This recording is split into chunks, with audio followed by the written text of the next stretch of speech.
My plums are budding. My plums are budding. Guys, this is Philippe the Learn to Grow guy. Look, my plums are starting to bud, and this is not what I really want at this time of year. Let me show you. You see this? They're starting. This is March 6th. The 6th day of March. Okay, I guess I'm doing the Porky Pig thing, okay? Look at this. You see that? They're budding, which means that they're going to flower. If they flower, that means that this early on in the year, that means that, you ready for it? It means that they may not live, because we typically get a late frost over this way in Tennessee, in eastern Tennessee, and that means that I may not get fruit. However, I do have hope. Let me show you. This plum tree does not, well, it's not budding. At least not like the other one, but it looks like this one's got leaves on it, leaf buds that are starting to come out. This here bud, this triple looking one here, okay, that one would possibly be a flower, and so is the ones right next to it. Okay, I'm not sure if you can see them, but either way it goes, some of them it does have the flower buds, okay, but this one seems to have more of the leaves that are trying to come out, but this one is not budding as much as the other one. And I keep in mind that I still have not pruned it yet, because stuff like this here, this water sprout, it really needs to be cut off, okay, and some of this inner workings in here needs to be pruned, okay. That's not, I haven't even pruned this tree yet, okay, but either way it goes, it seems like the sap is starting to flow, and it is time to try to get some work done with these trees. Since it's so early in the season, the only alternative I've got is to try to prepare for maybe next year. So therefore, some of the newer trees that I'm planting them in an area as to where it's more shade during the wintertime. However, during the summer, they get full sun. This is something perhaps you can even try. This is something that even you can try, okay? This would be a blooper, but we're not doing that type of editing yet. For this cherry tree here, I just planted this a few moments ago, okay? It took me a while to dig because I have a lot of rocks out here, all right? This particular one is a, it's a Rainer cherry, okay? So I just planted it, and again, when you look at where I planted it, the sun comes up over this way, yeah, more like that way, okay? It'll get plenty of sun throughout the day, all right? And sun goes down that way, okay? That's what it's going to encounter in the summer months. But for now, based on where it's at, see that the sun is being blocked by the trees, and I have the same thing going on here all throughout the winter time. Okay, all throughout the winter time, the sun will be back here someplace, and since we go to daylight savings next week, not that that makes that much of a difference, but nevertheless, the sun is still moving towards the north, and so therefore by the summer or late spring, I should have full sun going all the way up around here.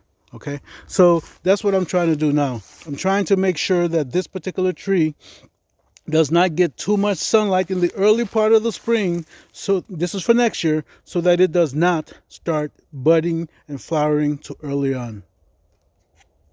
And now we come to the part that I really hate to do, and that is the pruning part, okay? Because I'm seeing these buds. Look at this here. This is down the main stem. You see that? The main branch or the main trunk, all right? Okay? As you can see, that is coming up straight up like this, and there's a little branch off to the side there that's trying to go off that way.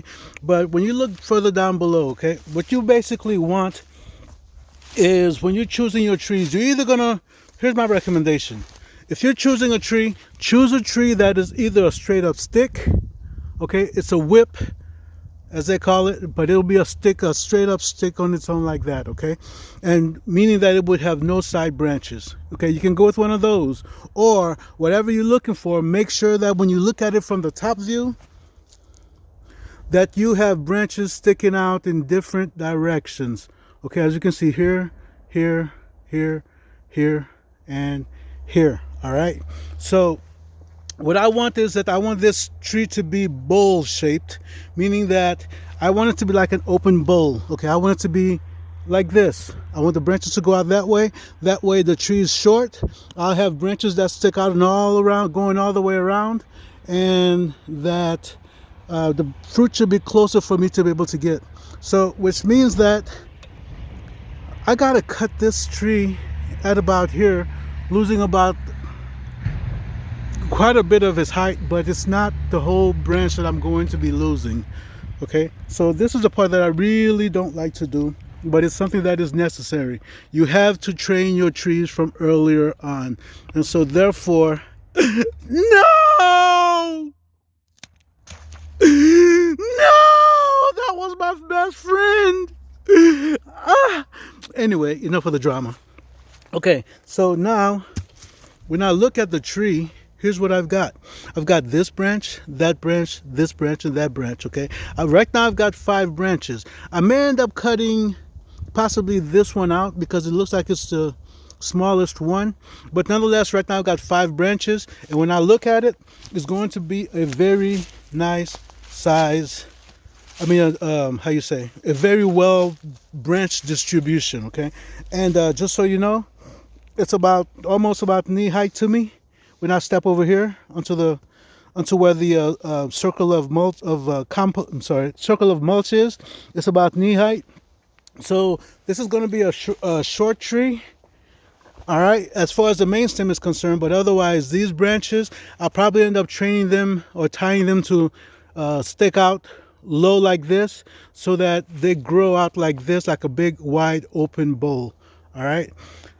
That's my pruning 101 for you guys, but we'll talk about heading cuts on another video as to where we trim the tips here and such.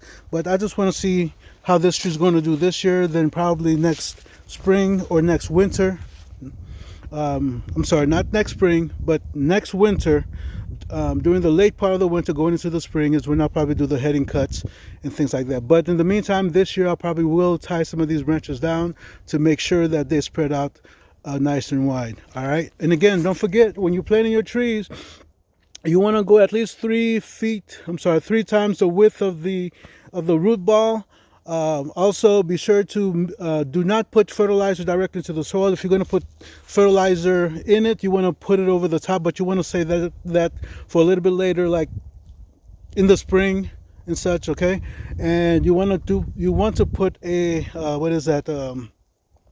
another layer of amendments such as compost, and then on top of that you can put some more wood chips in there for water preservation and stuff like that. And as the wood chips are going to break down, it's going to provide nutrients for the plant. Okay, so this is what I've got. This is my new cherry tree. I've got a few more cherry trees. Well, not just cherry trees. I've got more than just cherry trees to plant, because remember, does the Figorama video, if you've not looked at it yet, that one showed you some of the figs of how I split some of the figs. Take a look at that video too. I think you'll find it very interesting. And but otherwise, guys, I got work I got to get done, and I want you guys to have a great day. Okay, so therefore, if you have not liked, subscribed, or shared any of my videos, please, if you like this video, like, subscribe, and share. The other thing I'd like to ask you to do is to go to the Learning to Grow guy and take a look there. Check out the other videos that I've got out there, and enjoy. And please share whatever videos that you like, and let's grow this. Okay, let's grow this, and let's share information with each other. Oh, and by the way, if you guys have any comments about the process that I've done here, as far as trying to make sure that the how you say, that the plants are not getting too much sunlight, so that they don't bloom and start trying to grow too early. If you have any comments on that, please make sure you put it in the comment section, I think it's called. Otherwise, one last tidbit, let me show you something. Okay, I know you cannot see it from here. Okay, it's very difficult to see this in in 2D. Okay, this going out would go straight up like about there.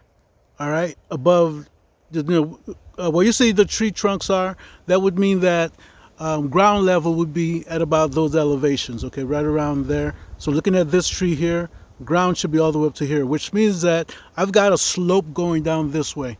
Okay, I need to clear some of this stuff out of the way because, well, okay, apparently this is a whole continuation to this video. Okay, so you're gonna have cold air that comes in. Okay, with what I'm afraid of is the late frost that comes in and that may kill the flowers.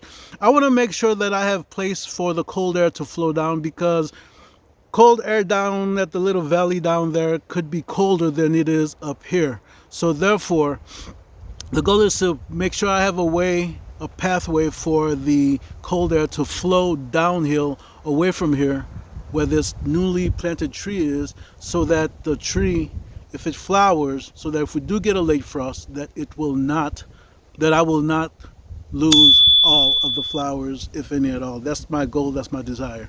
All right, with that said, I'm done with this video. I'll see y'all later, okay? Y'all take care.